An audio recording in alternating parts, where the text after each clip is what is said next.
Porque esto no es un contrato, esto es un pacto. Incluso como creyentes, seamos honestos, podemos tener incluso problemas en los matrimonios, ¿sí o no? Aún siendo los dos cristianos, aún siendo los dos hijos de Dios y aún yendo los dos a la misma iglesia. Imagínate tú uniéndote en yugo desigual. ¿Quieres convencer a Dios de que el que está equivocado es Él y no tú? ¿Quieres convencer a Dios de eso? Ya desde la antigüedad el Señor le venía enseñando de muchas maneras diferentes al pueblo de Israel que hay cosas en la vida que separadas funcionan, pero como las juntes, como las quieras mezclar, las arruinas. Miren, por ejemplo, la sal y el azúcar. Todos tenemos en casa un bote, un frasco con sal y otro con azúcar. Y por separado funcionan perfectamente. A mí me gusta tanto la sal como el azúcar. La sal es mal para la tensión, sí, pero yo tengo la tensión siempre por el suelo. Mi tensión siempre está por abajo de lo normal. Y mis pulsaciones son, en las noches llego a 38, 40 pulsaciones y durante el día no paso de 54, 55. Es así, toda mi vida ha sido así. Por lo tanto puedo comer toda la sal que me dé la gana. Y azúcar, vas a ser diabético. Un día comí 5 pasteles y me hicieron la prueba del azúcar y no tenía ni el mínimo. Así que puedo comer todos los pasteles que me dé la gana. Una maravilla, ¿no? Pero si usted junta en un mismo frasco azúcar y sal, lo estropea. Lo echas a perder. ¿Para qué sirve? Para nada. Para nada. Por eso el Señor en el Antiguo Testamento le decía a la gente, mira, cuando usted siembre su campo, a los agricultores, ¿verdad? No es como, por ejemplo, no sé aquí en Estados Unidos, pero por ejemplo en España, cuando alguien siembra maíz, entre planta y planta de maíz, por el centro siembra, por ejemplo, papas. Y así aprovecha, ¿no? Eso estaba prohibido en la Biblia. Usted está inutilizando la tierra. Los minerales que extrae la papa o el maíz son diferentes y al final le estás arruinando la tierra. Y por eso incluso hasta la tierra tenía que descansar cada 7 años. No se podían mezclar cosechas, no se podían hacer injertos, no se podía vestir una persona, hombre o mujer, con 2 tipos de materiales diferentes. No te podías vestir con un pantalón de lino y una camisa de lana, o un jersey de cualquier otro material. Tenía que ser todo igual, de arriba abajo, vestido de lana o de algodón o de poliéster, pero no se podían hacer mezclas. Cuando ibas a arar el campo no se podía coger el yugo, ¿verdad? Ese trozo de madera y ponerlo sobre un buey y al mismo tiempo sobre un mulo o sobre un camello. Dice, no puedes unir yugos desiguales. Y todo eso el Señor los fue enseñando a lo largo de la historia para enseñarnos que hay cosas que mejor no las mezcles. Y Pablo dice, no se puede mezclar luz con tinieblas, porque no son compatibles. Y no sé por qué, pero usted sabe perfectamente, esto lo saben hasta los ateos, hasta los que no creen en Dios, que si usted tiene un saco pongamos de papas, hoy me dio por las papas, mañana hablaré de otra cosa. Si usted tiene un saco de papas y tiene una sola podrida, ¿por qué las 99 sanas no sanan, no cambian a la enferma? No funciona así, no sé por qué. La podrida, aunque sea una sola dentro de 100, termina echando a perder a todas las demás. ¿Qué más quieres que te diga el Señor? ¿Quieres seguir peleando con el Señor tratando de demostrarle a Él que se equivocó? Dios no se ha equivocado jamás. Amén, hermanos. Nunca. Los hombres en la Biblia, muchos de ellos se equivocaron muchas veces. Miren, por ejemplo, Abraham. Cuando el Señor le dice a Abraham, vas a ser padre de multitudes. Es un hombre mayor, su esposa es mayor, es estéril, no han tenido nunca hijos, pero el Señor le hizo una promesa en contra de toda posibilidad humana. Pero es que Dios no es un Dios lógico muchas veces, sino rompe la lógica humana. Pasaron 30 años y el hijo no venía. Y entonces su esposa le propone un plan B. En Dios no hay plan B. Cuando dice Dios una cosa, la mantiene. No hay un plan B, otro C, así sucesivamente.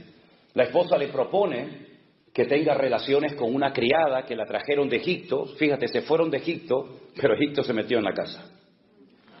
Y entonces, como Abraham era un hombre muy obediente,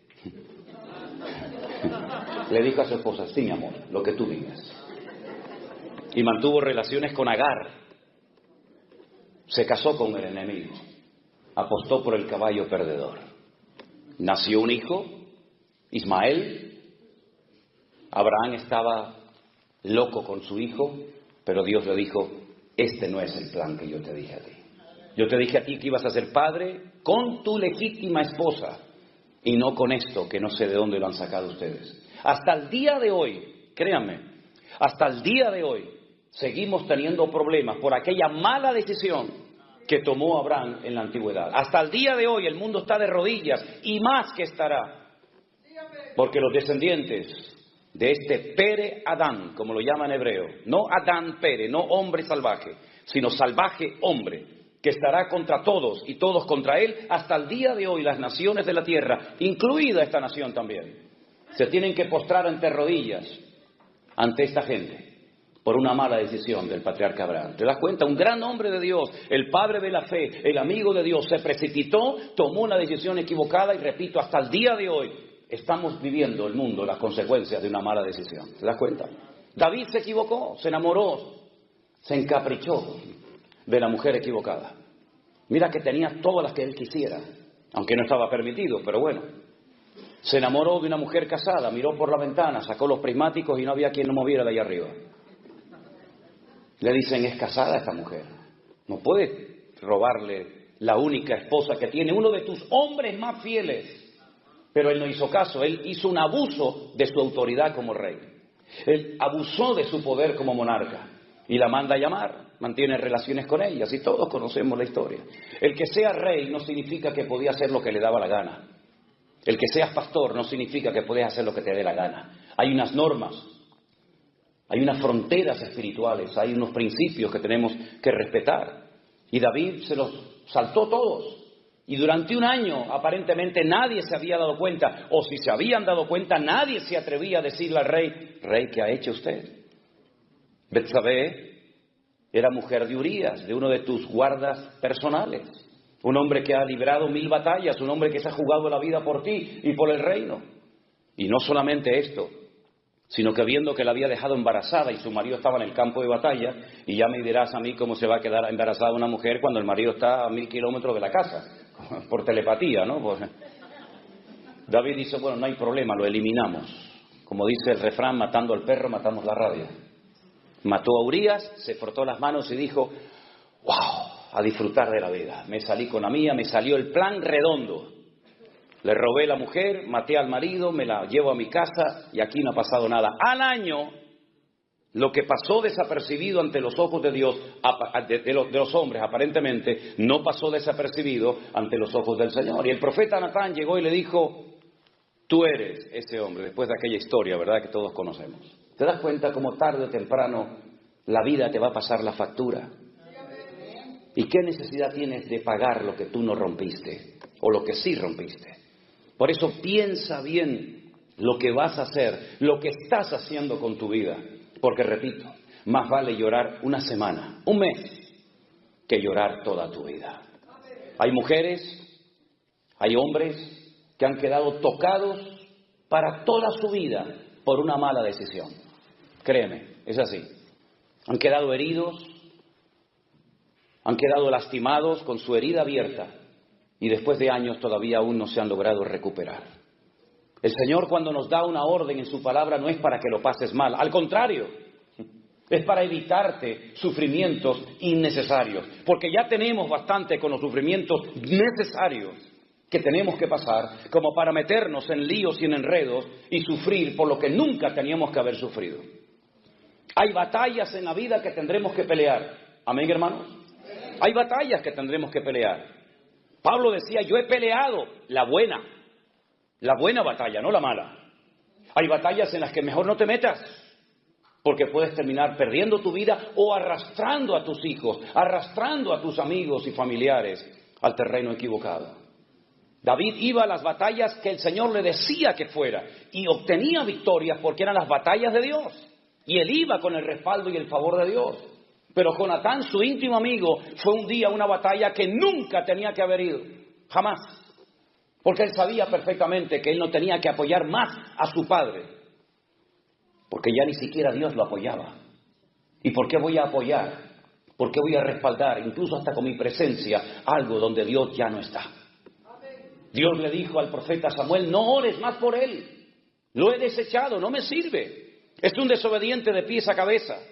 Búscate a otro hombre, búscame un hombre conforme a mi corazón. Jonatán sabía perfectamente que el futuro del país no pasaba por él. Él sería el segundo en el reino como amigo de David, pero nunca sería el siguiente rey de Israel, porque ni siquiera podía serlo bíblicamente, porque era de la tribu de Benjamín, y los reyes, según la Biblia, tenían que ser de la tribu de Judá. Por lo tanto, reconoce que el pueblo se precipitó, tomó una decisión equivocada, y por eso Saúl, que como yo lo llamo un juguete roto, llevó al país a la ruina. A la ruina. La gente estaba hundida en impuestos, en miseria, en pobreza, en depresión, en desánimo terrible. Preferían irse a una cueva, meterse con un pastor de ovejas, la cueva de Adulán, donde estaba David, que estar apoyando a Saúl. Pero su hijo, sabiendo que él no va a ser el rey de Israel, se va a pelear contra los filisteos. Y entonces dice la Biblia que ese día cayó muerto en el campo de batalla. Qué tristeza, ¿verdad? Un buen muchacho, era un buen muchacho. Jonatán era un hombre excelente.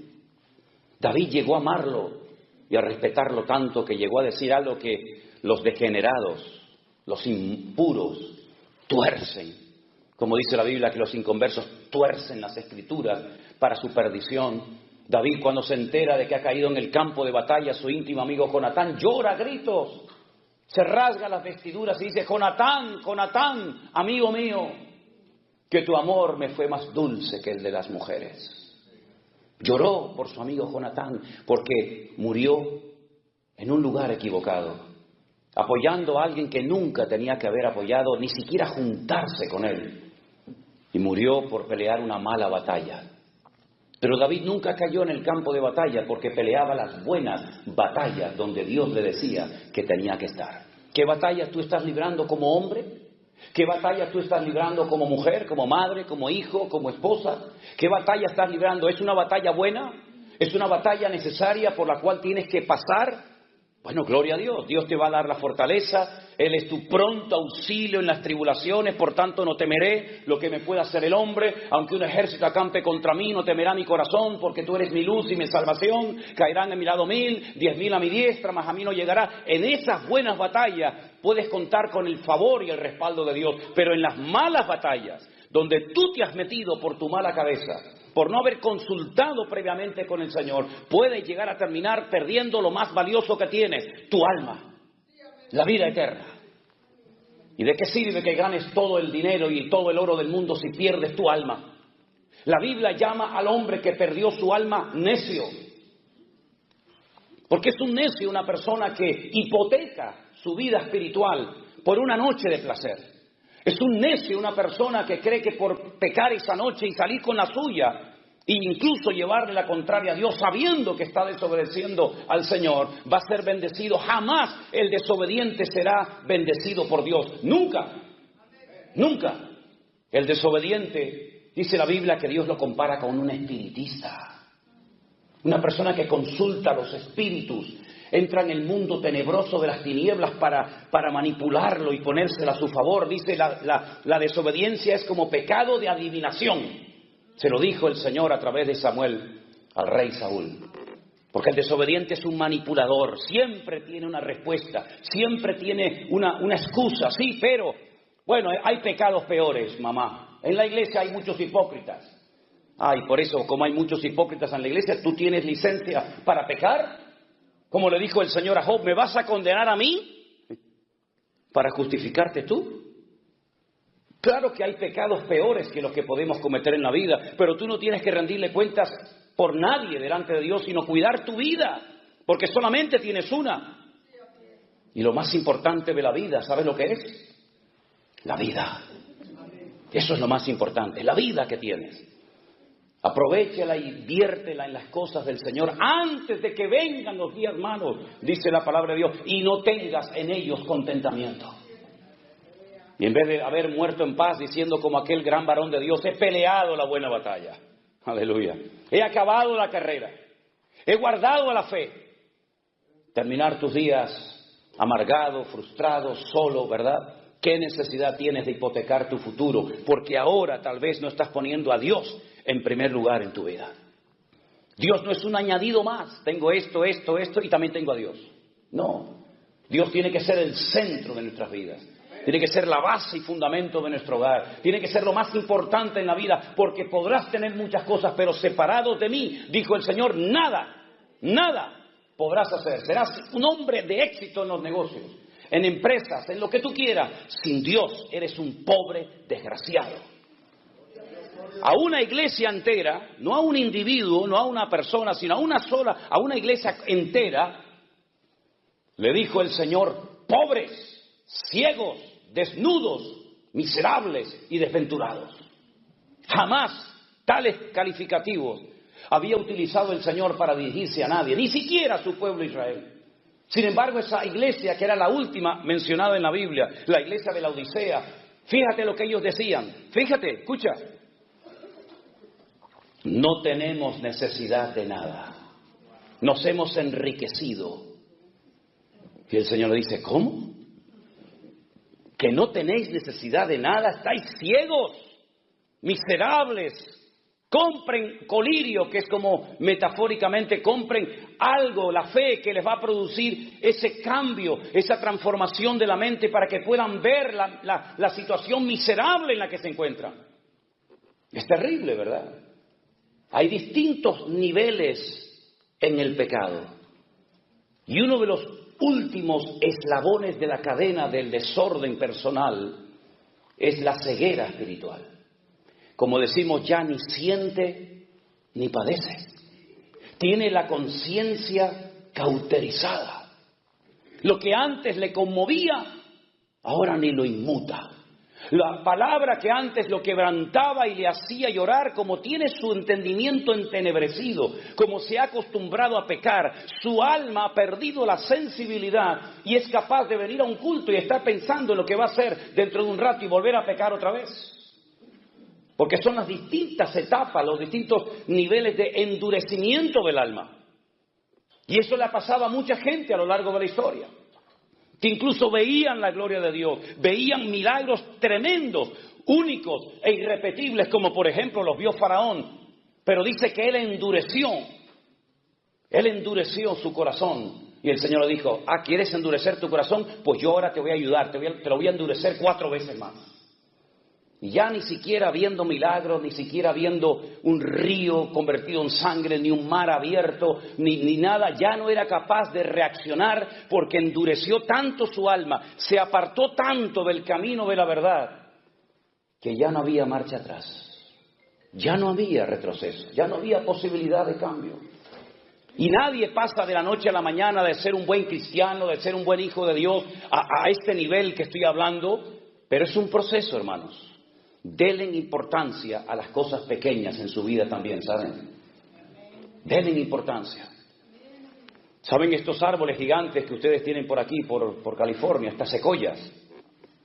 En una ocasión se cayó una de ellas, apareció tumbada en el camino.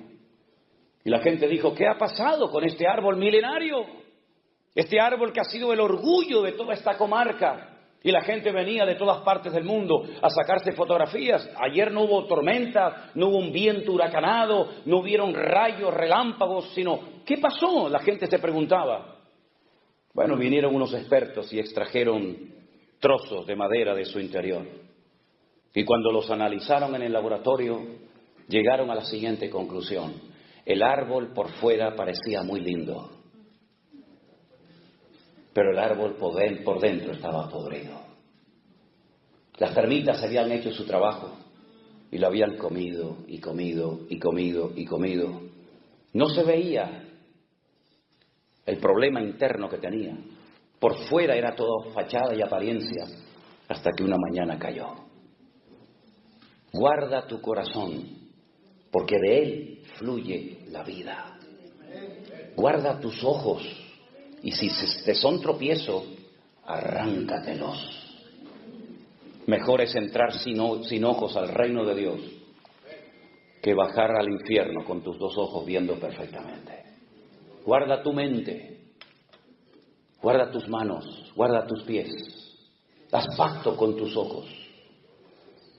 Y si te dominan, cósetelos. Pero no permitas que con tu mirada, con tu boca, con tus oídos, con tu corazón, peques contra tu Dios, el cual te anhela celosamente. Y si tienes problemas con esto, con el dinero, cósete los bolsillos, dile a tu esposa, cóseme el bolsillo. Porque no sé si esto era para el Señor o era el del bolsillo derecho. Creo que era este, no estoy seguro si era este. Si tienes problemas a la hora de administrarte, cósete los bolsillos. Y pídele al Señor que te enseñe a ser un sabio y obediente administrador de los recursos que Dios te ha dado antes de que te los quite y se los dé a otro más fiel que tú. Hermanos, ustedes ya no son niños en Cristo, llevan años escuchando palabra. No le estoy hablando a un grupito de niños de la escuela dominical que hay que enseñarles lo que es un versículo, un capítulo. Le estoy hablando supuestamente, se sobreentiende, a personas que ya tienen un nivel de conocimiento, de madurez. Ya algunos de ustedes llevan años en 1, 2 o 3 o 20 iglesias. Tal vez incluso algunos de ustedes estuvieron sirviendo al Señor en la alabanza, en la predicación, en la enseñanza como misioneros, no lo sé. Pero hermanos, cuando uno ya lleva tiempo en el Señor, es tiempo de que uno demuestre, no con palabras, sino con acciones, que verdaderamente hemos madurado y crecido en Cristo Jesús. Y se nos tiene que exigir más a los que somos maduros en Cristo que a los que recién empiezan. Pero saben a veces lo que he visto, terrible, que a veces los nuevos, los que empiezan, le dan ejemplo a los viejos. Son más puntuales, son más consagrados, puedes contar con ellos para todos, ¿verdad? Y eso no debe ser así. La Biblia dice, Pablo le habla a los Corintios, 1 Corintios 13, cuando yo era niño, ¿qué hacía? Hablaba como un niño, pensaba como un niño, vivía como un niño, me comportaba como un niño, mas cuando ya fui hombre, dejé lo que era de niño. ¿Qué eres tú hoy? ¿Te hablo como un niño o como un hombre? Dime, ¿cómo quieres que te trate y cómo quieres que te ministre? ¿Como niño? Pablo dijo, cuando fui a vosotros no pude hablaros como espirituales. No pude, quería pero no podía. Porque aún sois niños carnales, inmaduros. ¿Y en qué se basaba Pablo para llamarles niños carnales? Dice, no sois niños y andáis como hombres, habiendo entre vosotros celos y disensiones, y diciendo yo soy de Pablo y yo soy de Apolo. ¿Eso es una señal de madurez? ¿Eso es una señal de madurez? Por eso tuve que dar leche, porque no erais ni sois capaces todavía. Pues habiendo entre vosotros celos, iras y contienda, no sois carnales y andáis como los hombres. Pero ojo, eso lo dice Pablo en el capítulo 3 de Primera de Corintios. Pero si usted lee Primera de Corintios capítulo 1, Pablo dice, hermanos, doy gracias al Señor de que nada os falta en ningún don. Nada. La única iglesia de toda la cristiandad que podía presumir, entre comillas, de tener todos los dones dentro de la congregación, todos. Y Pablo menciona en 1 Corintios 12, 9 dones. No son los únicos.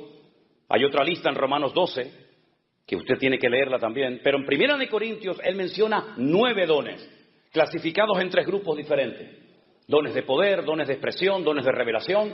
Ningún don falta en la iglesia de Corinto. Capítulo 1. Capítulo 3. Niños, inmaduros, carnales. Y uno dice, pero ¿cómo es posible que esta gente que estaba hace 10 minutos hablando en lenguas y profetizando y haciendo cosas tremendas, sea capaz la misma gente en un momento de comportarse como niños y como carnales? ¿Es que acaso no nos puede pasar eso a nosotros hoy en día, hermanos? Menos mal que nosotros no vivimos en la época bíblica. Menos mal. Porque a lo mejor en vez de hablar de que David se asomó a la ventana y miró a la vecina y la codició, a lo mejor hubiera salido mi nombre en ese capítulo. Menos mal que yo no estaba la noche que Jesús dijo, hay uno de vosotros que me va a entregar. Y también le dijo a uno de ellos, y antes de que el gallo cante 3 veces tú me negarás. Menos mal que yo no estaba esa noche en esa habitación. Porque a lo mejor en vez de hablar de Pedro, hubiera salido mi nombre diciéndose, yo no conozco a este hombre, no lo conozco, no sé quién es. Menos mal que nosotros no nacimos en aquella época. Porque la Biblia habla de Demas, la Biblia habla de Alejandro, la Biblia habla de Pedro que negó al Señor, la Biblia habla del pecado de David. la Biblia habla de tantos pecados de hombres, pero porque no estábamos nosotros allí. Porque si hubiéramos estado nosotros allí, amigo, otro gallo cantaría. Capaz que en vez del nombre de ellos, sería nuestro. ¿No crees? Ese hombre Pedro que caminó por encima de las aguas, que con su sombra en la iglesia primitiva, dice que cuando caía su sombra sobre los enfermos, muchos de ellos eran sanados.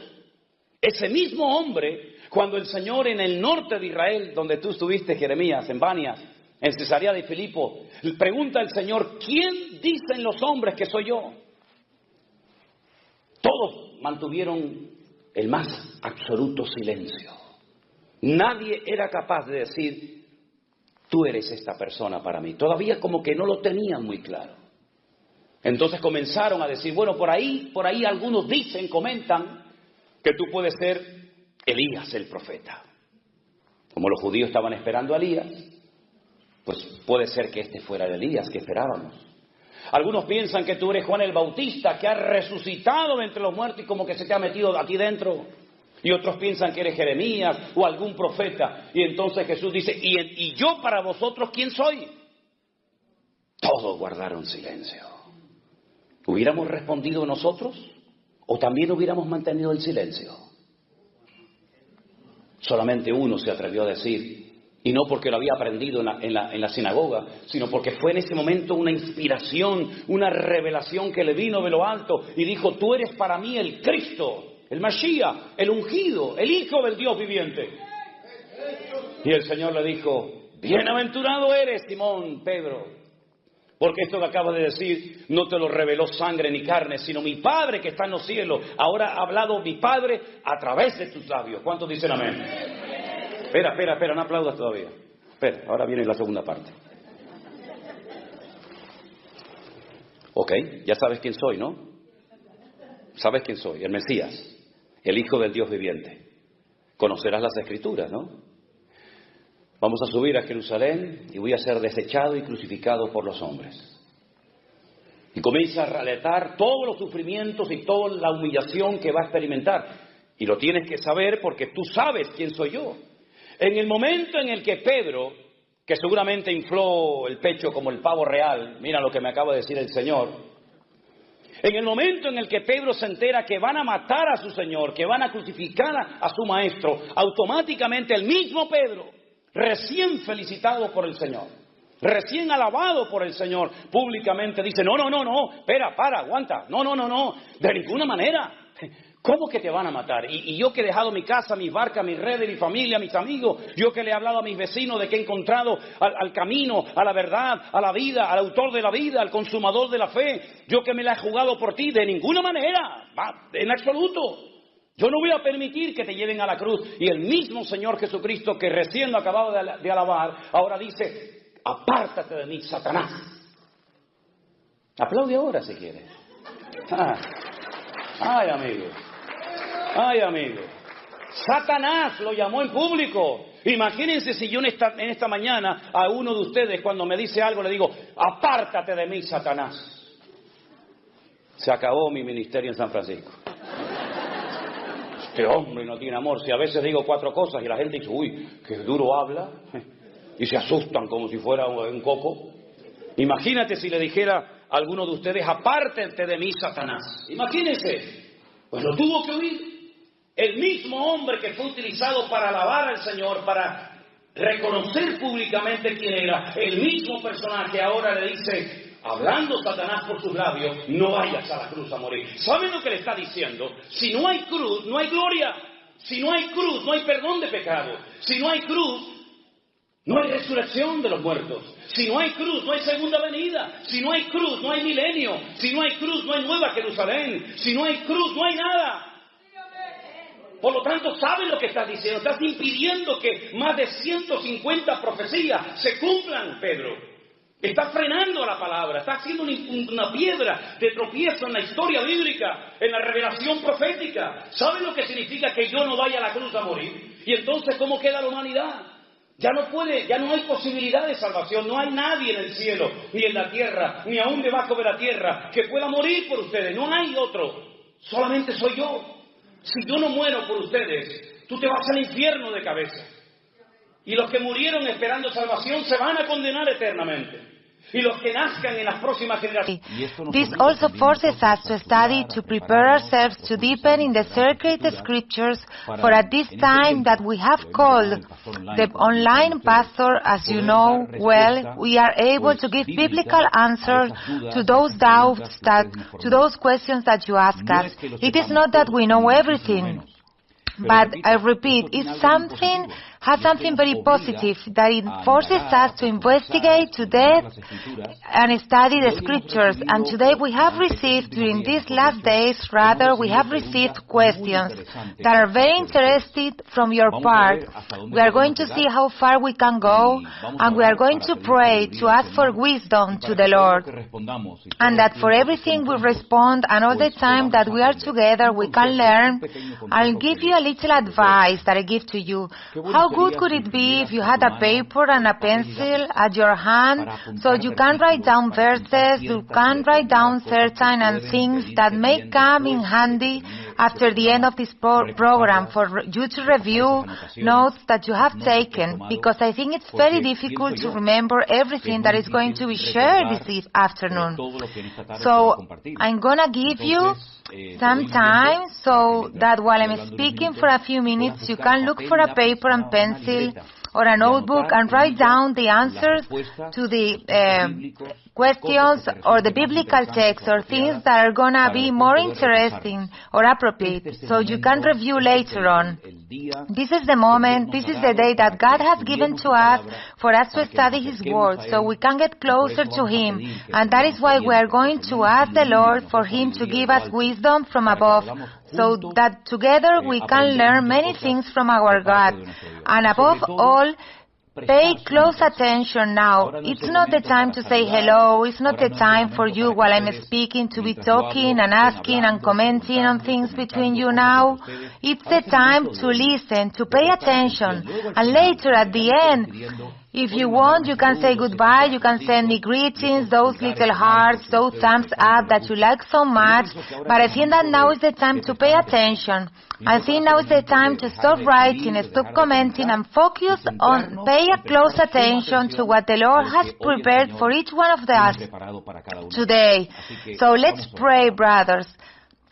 Blessed Heavenly Father, I give you thank you very much for this privilege that you give us once again, one more week, to be able to be here live at this time of the afternoon, this time of the day, to answer so many questions that we usually receive nearly every day. Lord, we depend on you, and we give us wisdom from above so that we can help the brothers who ask us about your word. We put ourselves in your hands, and we ask that you bless all the time that we are going to be here in the name of Jesus. I know that many listen to us from many places. Check the time you have now in your country, so you know that every Monday at this time, 6 o'clock in the afternoon, although a few minutes have passed, we will be always here. We have been doing it since last year. It has already become something usual that once a week we stop along the way to study together the Word of God. And I'm going to answer the first question we have received from Lorena. She says that reading and wanting to learn more about the Word of God every day, she has come to that passage of Romans, chapter 3, from verse 1 to verse 8. And she asked, Paul, is he speaking about the law? Because I don't understand anything. Let's see, chapter 3 of Paul's letter to the Romans, that Paul's letter to the Romans is a very interesting letter that contains very deep teachings. And also, you have to know that the Old Testament very well, a lot, in order to understand many of the things that Paul is talking about here.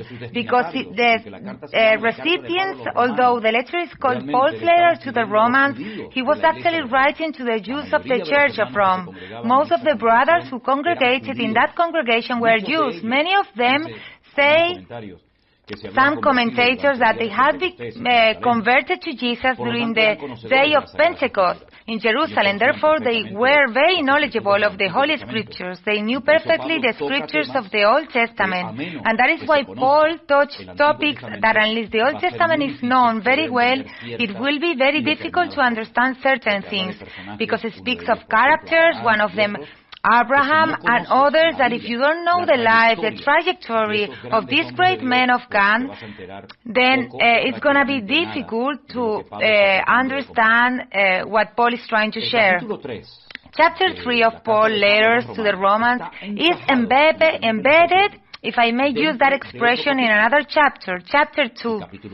Where Paul has been developing a topic, is touching on different topics, talking about different things, the law, the Jews, the privilege that they had, the circumcision, etc., etc. And chapter 3, if you're observing your Bible, that I hope you have it, open by Romans chapter 3, above chapter 3 there is no title, because really the topic that Paul has been discussing has been exposed. He has been developing it since chapter 2. Paul is talking about the law, the purpose of the law, the objectives of the law of Moses.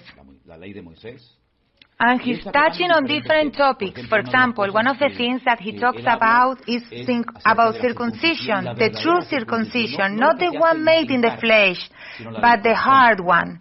And Paul is developing some very interesting topics to bring his audience and to the readers of his letter in the future to the area that the law had some objectives. The main one was to prepare the people of Israel so that when the Messiah arrived, he would be the only human being in all history of humanity that would comply with all the requirements of the law.